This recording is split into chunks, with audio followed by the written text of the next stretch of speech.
We're talking actors and directors who put on the shows. We're talking playwrights and designers who you'll want to know. From the very first rehearsal to the final curtain call. We might be off Broadway, but we're talking about it all. 'Cause we're two local gals with global pals. It's everything, everything, everything theater. with Benita And Ellen. Hello, everybody, and welcome to the Everything Theater Podcast, the podcast where we talk about everything theater from the front to the back and all around as well. Hi, I'm Benita Zahn. And I'm Ellen Cribbs. And we want to let you know that this episode is sponsored. Benita, you have been doing Assassins, and the reviews have been fantastic. And that is our sponsor for today. So let me tell you, Playhouse Stage Company is in their 35th anniversary season, and running from October 13th, they've already opened, until the 30th at Coho's Music Hall. You can see Stephen Sondheim's Assassins. You can get tickets at playhousestage.org. I cannot wait to go, Benita. Can't wait till you see it and we can talk a little bit more about it. I want to get right into it. We've got a fabulous guest for everybody today. You know, I know so many of the kids who, as they get out of high school and they look at their colleges, they think, oh, I've got to go to X, Y, and Z because that's going to be my ticket to the big time. Well, I'm an Oswego grad. And I thought we had a great program. And our next guest is proof positive. Tamar Greene is an Oswego grad, and then that was undergrad. You kept going. But you can see him right now on Broadway in Hamilton as George Washington. And that's just one of many of your fabulous credits. Tamar, thanks so much for spending time with us. Absolutely. Thanks for having me. It's good to be here with a fellow alum. You know, when you look at your resume, you could have been doing, and some at Oswego thought you would be doing opera. And then the world took a little turn, and musical theater is where you have found a home. Give us a little bit of a background as to how that journey occurred. Yeah, absolutely. I've had quite the interesting, I guess, journey. I grew up actually as a pianist first, since I was probably about 5 years old. Played the piano. That was my what I always say is my first love, is because I just always loved being by the piano. So, and I never was a singer, and I didn't really start singing until about high school-ish, and that's when I started exploring what that meant to use my voice. And then going into school and going into college, I started exploring that a bit more. And as a pianist, I was a classical pianist.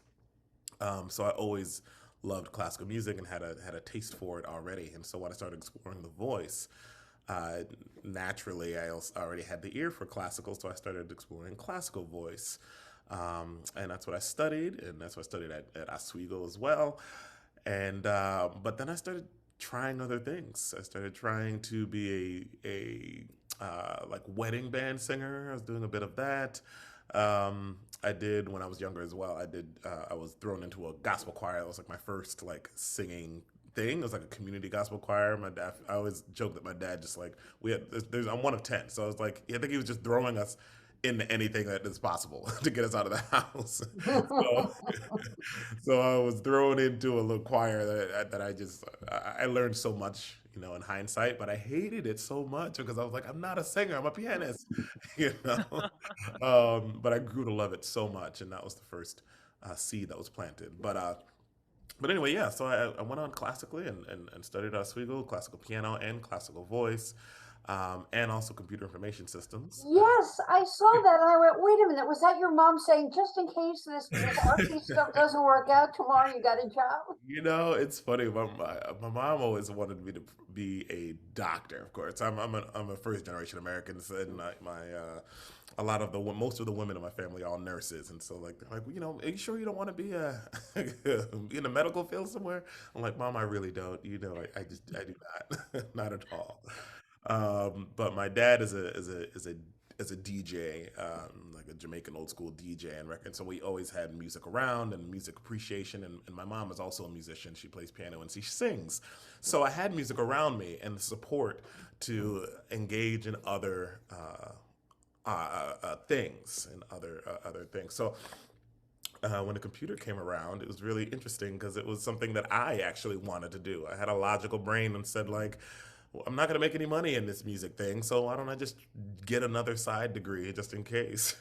And so it's a very interesting turn that it was not a push from my parents, actually. So you don't need a 13-year-old to help you with tech. You are the grown-up 13-year-old. I am, I guess, forever the 13-year-old who trying to stay hip on new technology. You really have done, you started sharing, pretty much every genre of music, R&B as Yeah. well, it's sort of land in musical theater. Yeah. I so I graduated and I got my master's in opera as well. And after that, I started exploring what does this mean to be an artist professionally. And so I was teaching, and I was doing the wedding band thing, as I was saying, and then I started to just explore outside of opera and what that meant. And I started joining kind of community in Rochester. I'm from Rochester, New York, and I explored what theater stuff was happening. What did that mean? And so I auditioned for Little Shop of Horrors. I believe was the first show. Little Shop of Horrors. Auditioning for Audrey too, and I showed up there in opera. You show up everywhere in a suit, so I showed up in a full suit, but everything dressed as nine. For Audrey too, who's not even on stage. It's like it's just so it's funny. But I remember that audition, and I got the job doing Audrey too, and I was like, oh, okay. Well, okay? All right, I like this. And then I did another show, and then another show in Rochester, and I was like, okay, this theater thing actually is really cool. And I feel like I've just been exploring that deeper and deeper ever since. You've been on the road, you've toured, Mm-hmm. um, and now Broadway, and the world really changing. You were first cast in Hamilton at the time the world was shutting down. Yeah, the Broadway company, Yeah. yes. I booked the Broadway company in January of 2020. But I was actually in the Chicago company in 2018. So I'd already been in it for a little while. But yeah, moving to the city at that time, moving back, I should say, to the city from Chicago. I've lived in the city for a long time. Um, but moving back here was rough. I bought a house in January 2020 when I moved from Chicago. I was like, I'm going to buy a home and like get back to just like having a foundation of one location. And joined the Broadway company, loved it, living my life, and then March happened, Mm. and it was a challenging time for all of us for sure. Just to figure out what does that mean financially. I lost my job after just buying a house, which means you put a lump sum of money into a down payment. Unfortunately, I figured it out. Me and my now wife, we figured it out together, and And she's a performer also.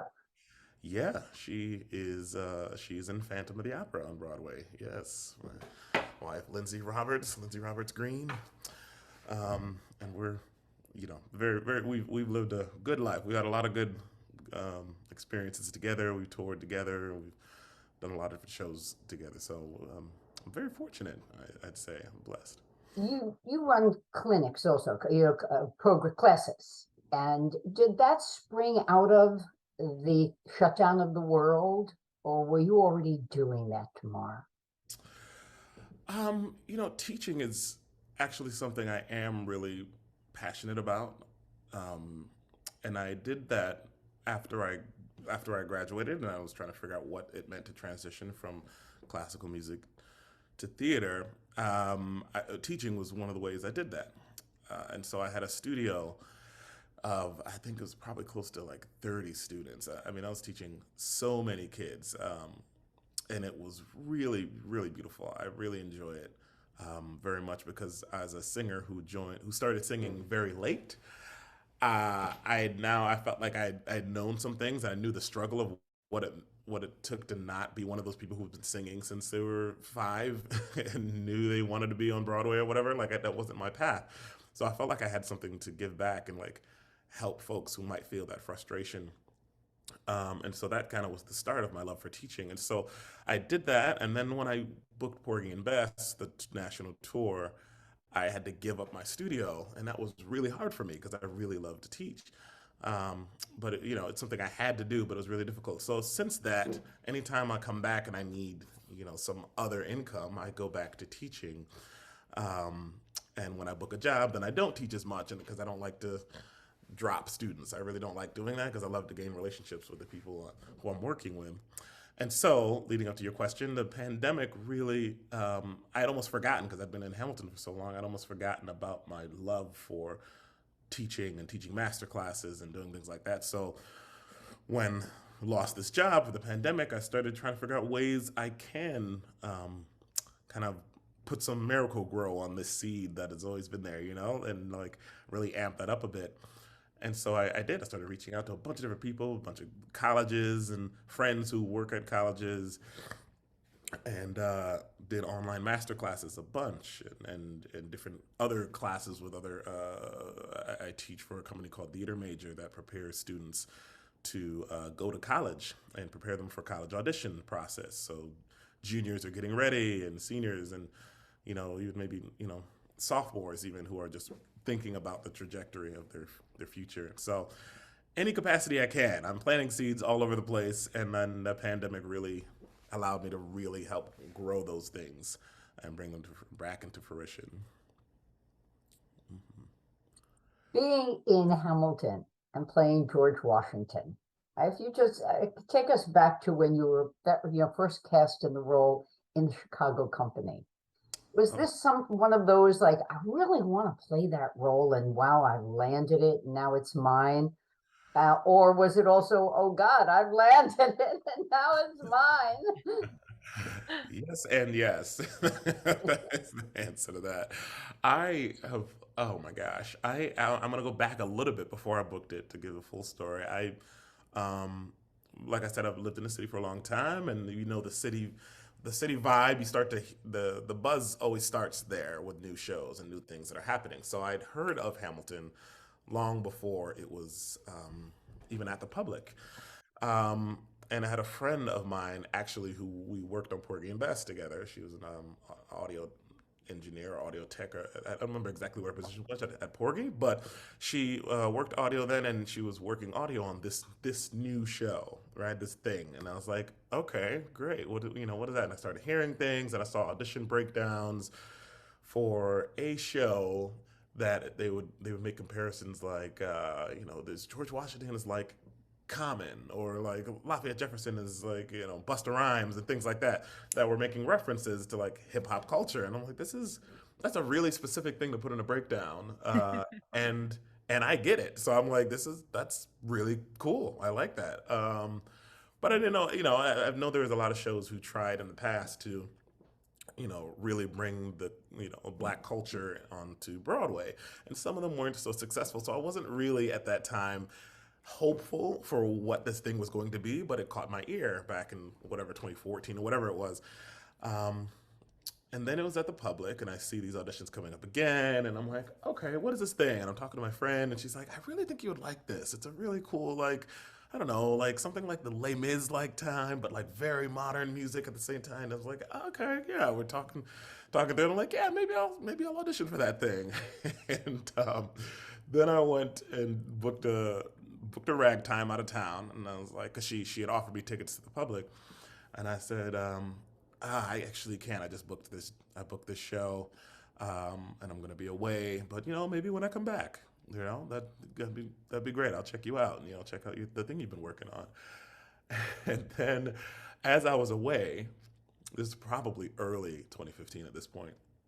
As I was away, the show really started blowing up with this song, My Shot, being done everywhere on everyone's news station. I mean, like everywhere. And I was like, what are you talking about? A shot of what? What are you saying? I have no idea what this thing is, but it blew up, and I knew I wanted to be involved in it. So when I came back, I reached out to my friend, and she said, "Hey, do you still have tickets for that show you're on?" And she's like, "No, no, I do not." I really do not.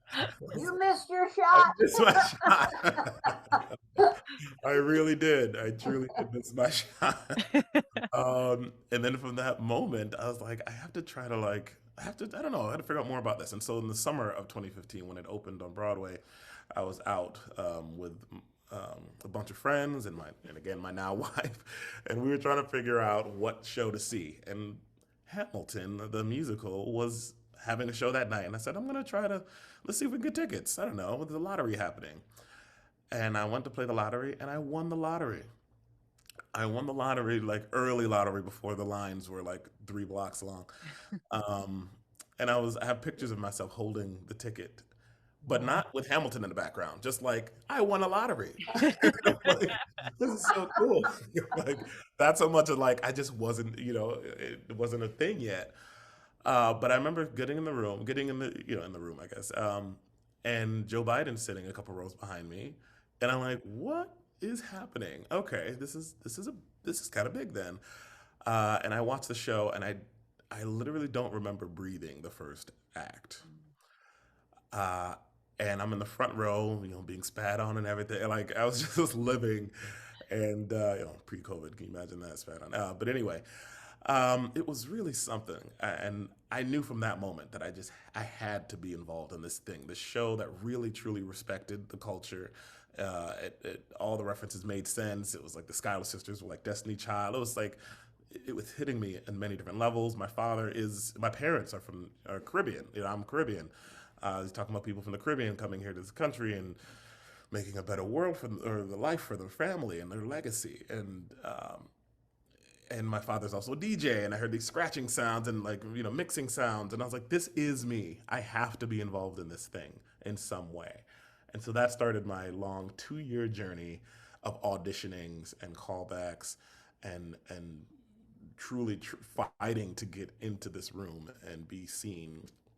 And so to answer your question, when I finally got the offer, I was actually in Australia on vacation, and I got the call from my agents who knew I was in Australia. So when they're calling me on my cell phone while I'm in Australia, I was like, I knew something's afoot. I didn't know, and I didn't know exactly what the offer would be. And then they said like, how do you feel about being George Washington, the Chicago company? And my mind exploded. And it's like that is excellent. Yes, I absolutely, and I had I had that joy, the fulfillment of finally booking this thing I worked so hard for after 2+ years, and also that fear of like, oh my gosh, I'm gonna be George Washington in the show where everyone knows all the lyrics to every word. Yeah. What if I mess up a line? It was a mixed bag of emotions, but it was one of the best calls from my agents I've ever had. Wow. And now you're on Broadway. And that's the best call I had ever had. Now I'm the Broadway company. Amazing. From the man with the ticket, the Right. lottery ticket to now. Wow. Being there and having a room, I mean, like, Joe Biden signed the wall outside of my dressing room. So I was there that night and I'm looking like, wow, it's such a wild, full circle moment. So yeah, that's my long In story. addition, in addition to being in the show, I wanted to ask about your a representative on the Hamilton Racial Justice Task Force. Can you tell us a little bit about what that is? Yeah, Hamilton Racial Justice Task Force, now called HAM for Progress, is a group of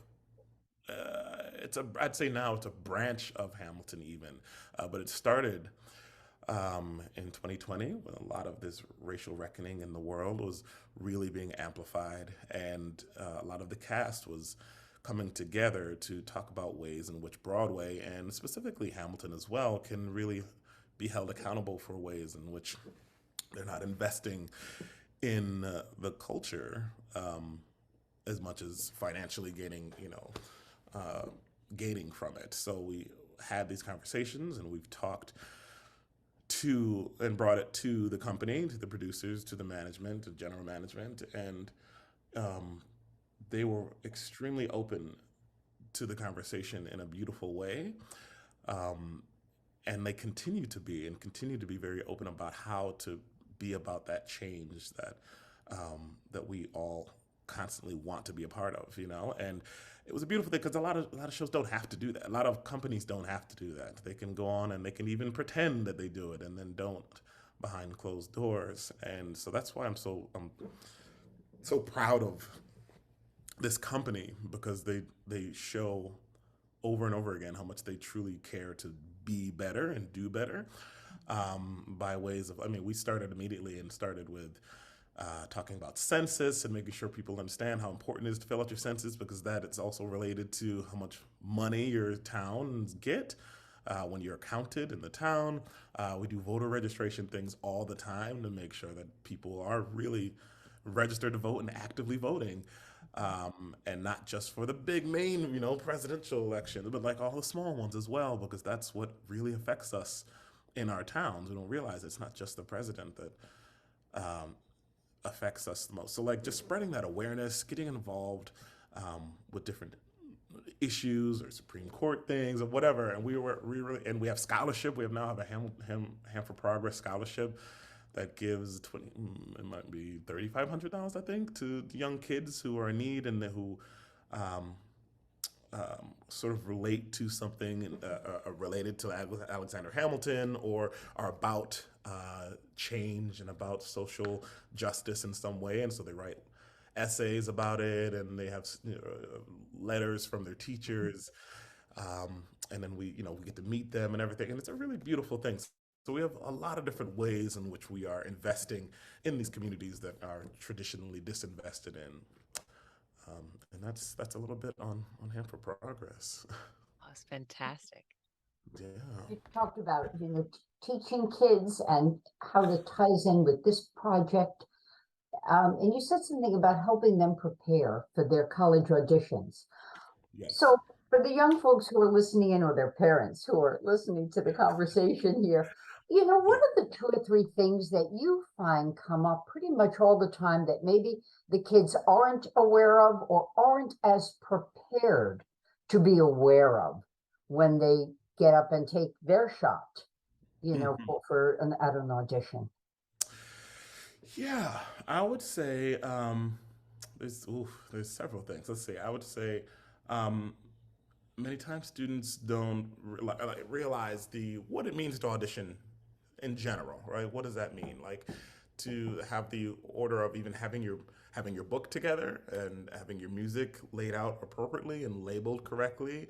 I've had a lot of students who sometimes know of a song they want, and then they Google a song and print out music that isn't piano music. And so being aware of like, this is what piano music looks like, but beyond that, having someone take a look at it and say like, this is where, if you were to communicate with a pianist, because that really can make or break your audition, come in and say like, hey, this is going to be be kind. Hi, how are you doing? I don't know, Sarah, how are you?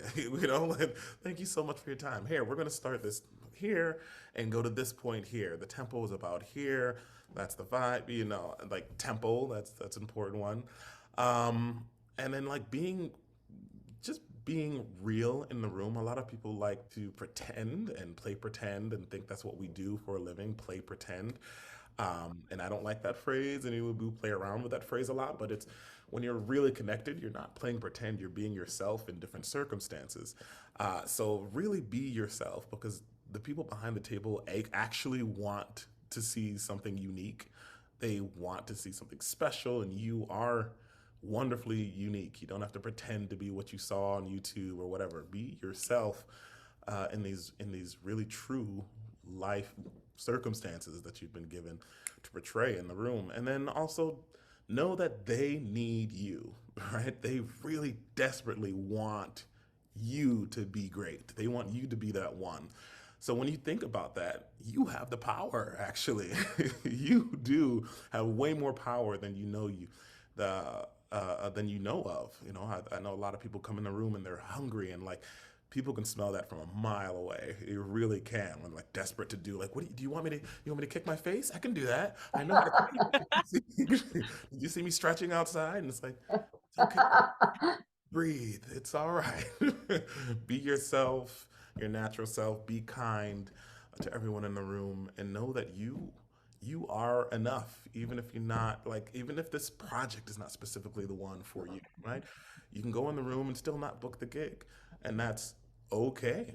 That is okay because it might not be the one for you. You can't have what's not for you. So keep that in mind as well. A quote from someone, a dear friend of mine, dear friend of mine's mother actually used to say, like, they could be looking for that perfect shade of purple, but you might be that perfect shade of pink. Mm. You're still perfect, you That's know. So, beautiful. And your case in point, it was 2 years. You oh yeah. auditioned for this repeatedly. Oh, you kidding me? Yeah, I auditioned. Well, let me tell you about that a little bit. Yeah, I auditioned the first time I auditioned. Um, I was really hungry. I really was. I saw the show and I was like, I could not get an audition too. And that's one thing too. Like people think that once you get like an agent, you're like, oh, I'm good to go. Oh, I'm easy, from this here, easy street. It's not. It's really not. The work and the hustle continues for sure. And so I had an agent and I had a pretty decent credit from being on tour, and I had a bunch of different things I've been doing. I've been an equity member for years, and I couldn't get an appointment. I could not get an appointment for Hamilton. Um, and I basically had to do a open call where Mm. you literally, yeah. And so folks don't know what open call. It's like they're literally auditioning anyone in the world who can make it to the city and audition. Like there's nothing special about it. It's just literally open to anyone. And that's how I got in the first time. I went there with a friend of mine. I stood in a line like it started raining and just waited for hours in this line, taking breaks to go grab food or use the restroom. Like it was, I mean, yeah, I wanted, and I got in there and I got in the room. I had my cut down that I wanted. I was thinking about it the whole time while I'm standing outside because what else are you thinking about?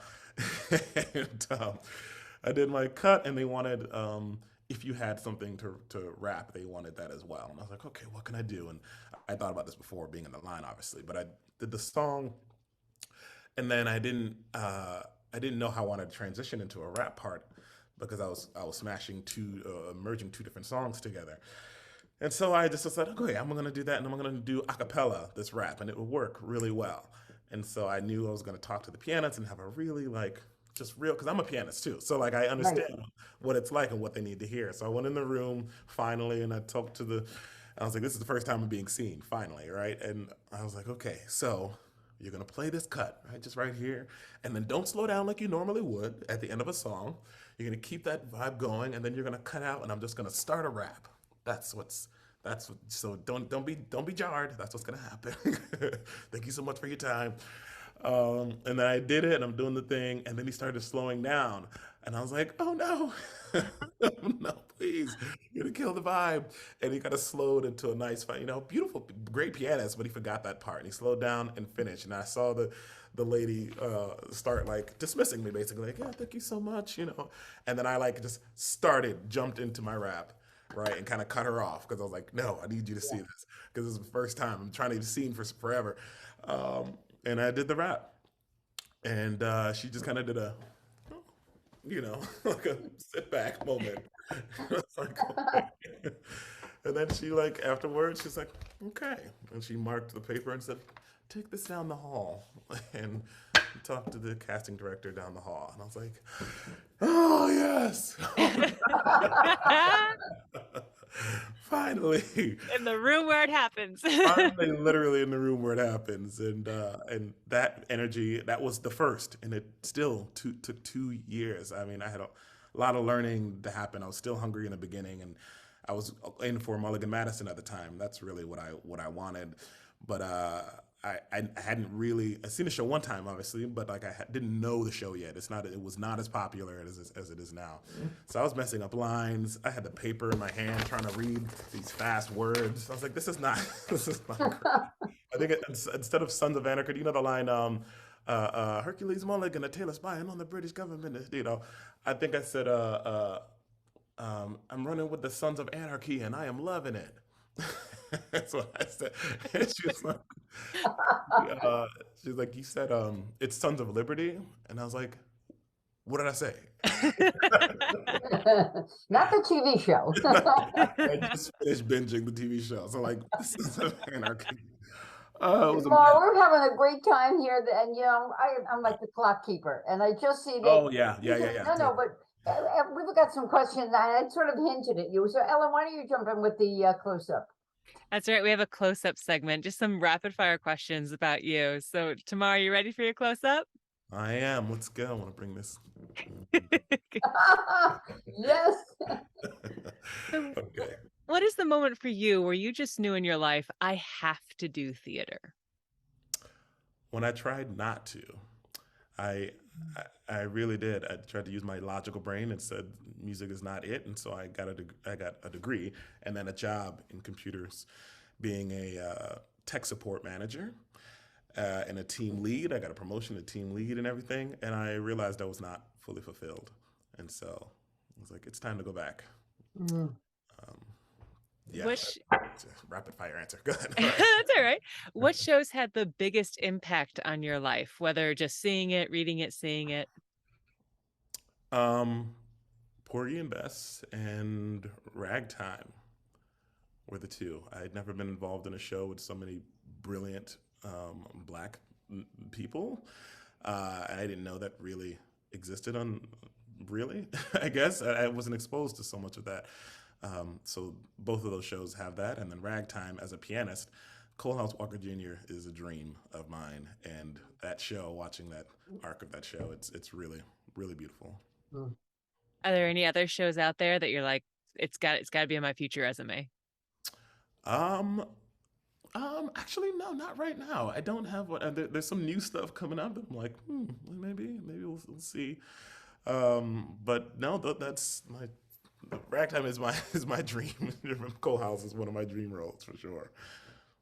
Have you ever had? We always ask our guests this because it's just always a goofy way to wrap up. Any big oops that have happened to you on stage? Just a little mistake that is fun live theater. I'm like, where do I start? Of course, that's absolutely.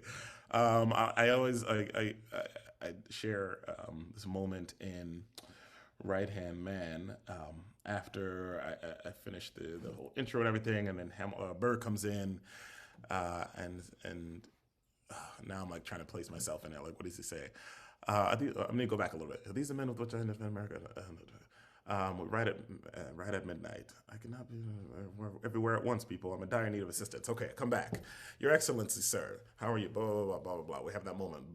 Burr, close the door on your way out. Great. He leaves. And I'm like, this is one of my first shows, right? And at this point, this is like one of the first like breaks in that song. I just had a whole bunch of rapping, lots of words. And so at that moment, I decided in my head, I sat down and I was like, Tamar, you're nailing it. Right? Like, I remember vividly that feeling. I'm like, oh man, wow. Great job, T. That's what I'm talking about. And then it was almost like Hamilton caught me off guard because he's like, have I done something wrong, sir? And I like snapped back into it, like, and I said, on the contrary. And completely blank, right? And the music's playing, and I'm like, and I'm looking at him, and he's looked like a puppy dog, like turns his head to the side.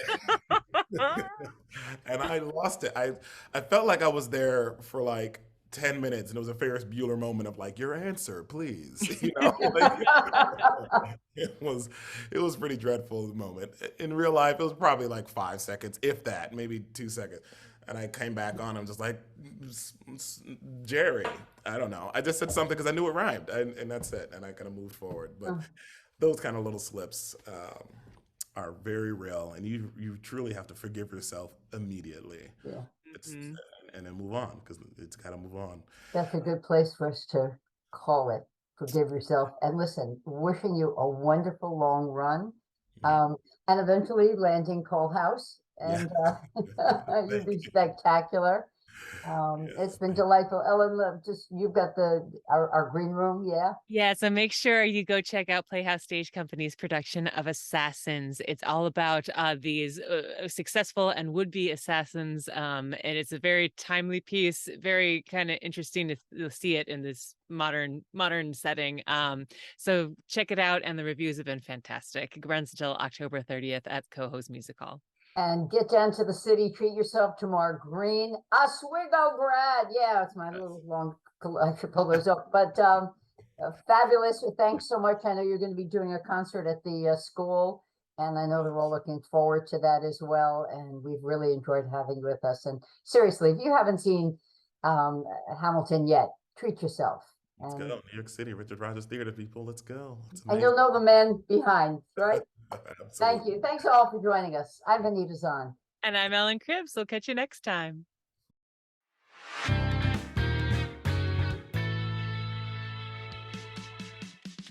Thank you so much for listening to the Everything Theater podcast.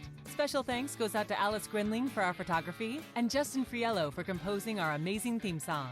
Please remember to subscribe to our podcast and follow us on Facebook, Twitter, and Instagram. If you want to share your thoughts or what's going on in your theater community, you can reach out to us on social media or through our email at everythingtheaterpodcast@gmail.com. Till next time, it's everything, everything, everything.